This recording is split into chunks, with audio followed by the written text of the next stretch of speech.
Here's a realization that I just made very recently, which helped me a lot. I wanted to share it with you, because maybe it will help you too. Just because somebody important in your life is disappointed in you, it doesn't mean that they are right. Maybe they are actually disappointed in themselves. Maybe they wanted more from their lives, or just something different. And maybe they are actually disappointed in you, because maybe they had certain expectations for your life and for your choices. But does that mean that they are actually right? Definitely not. They are not you. They don't know what your heart wants. They don't know why you are here. They might not know what makes you really happy, and they don't know when you feel aligned in your own life. If disappointment comes from a parent or sibling or partner, it can be very difficult to see clearly. We trust the opinion of people we care about, but sometimes, even with the best intentions, they can be wrong. Only you know in your heart if you are walking your own path or not. If you don't, keep experimenting until you feel aligned again. Finding our path is not easy, and it can take time, even a lot of time. But your heart knows exactly if you're trying and doing your absolute best, or if you're hiding in excuses. You know better than anybody else if you're doing your best or not. If you do, just keep going. You'll get there. And if you don't, ask yourself the question, why not? What's missing? Sometimes it's some kind of approval of a loved one, oftentimes a parent. But the truth is that this approval might never come, and that's okay. It's very difficult to separate these things, but slowing down and thinking about it, even journaling about it, will start to help you see more clearly. Once the observations and patterns are actually visible for your conscious self, once they move down from the subconscious, you'll start to see much more clearly. I started to run into this issue recently. Actually, I ran into it a long time ago, even as I was growing up, but it became extremely emphasized recently.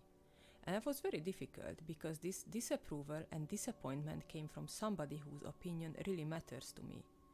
So I tried to have a conversation about it, and they kind of freaked out and said that no, this is not true, this is not what they meant. But words are words. They move on the surface. Behavior is deeper. And as time passed, I also started to pick up on the words this person was using. Half sentences, reactions, micro clues. Maybe they say that they don't think that I'm a failure or just simply not good enough, but their behavior shows something different. And of course, I can always be wrong.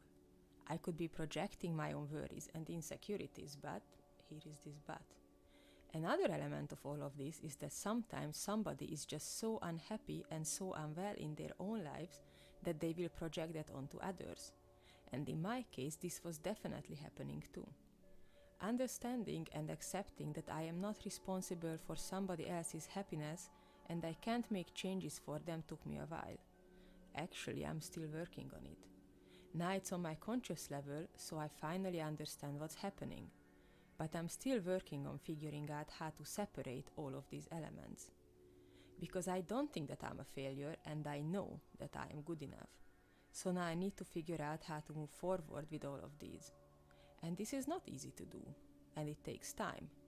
But I have to do it because I can't move forward in my own life if I don't work on this.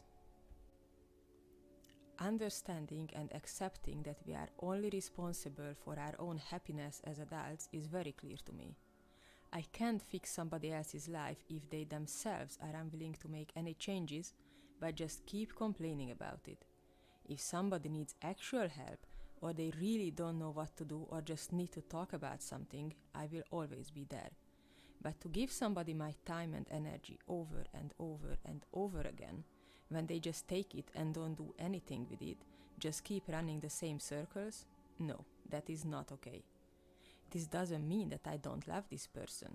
Of course I do, deeply.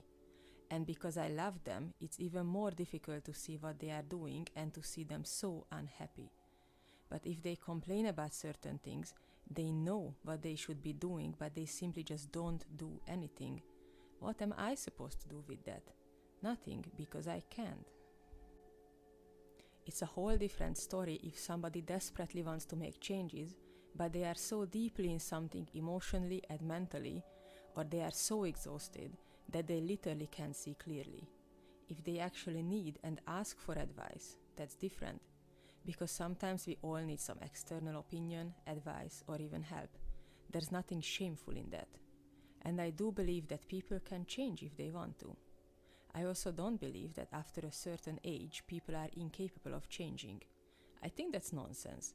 There are always things one can try to do something differently. Even if it's a tiny thing, change is always possible. So this excuse that, oh, he or she is getting older so we can just write them off, nonsense. Change doesn't have to be a huge thing.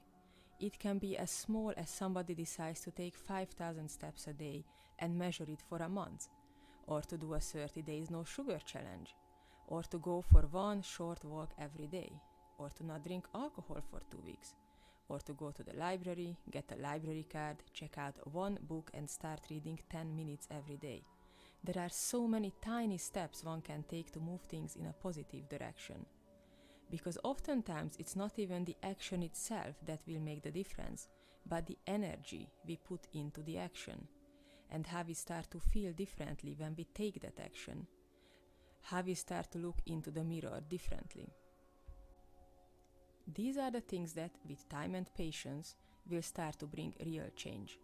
And also accepting that we can't always do 100% of everything all the time, every day. Life happens. There are days when I can't get all my steps in, or all my workouts in, or I can't even get either of them completely.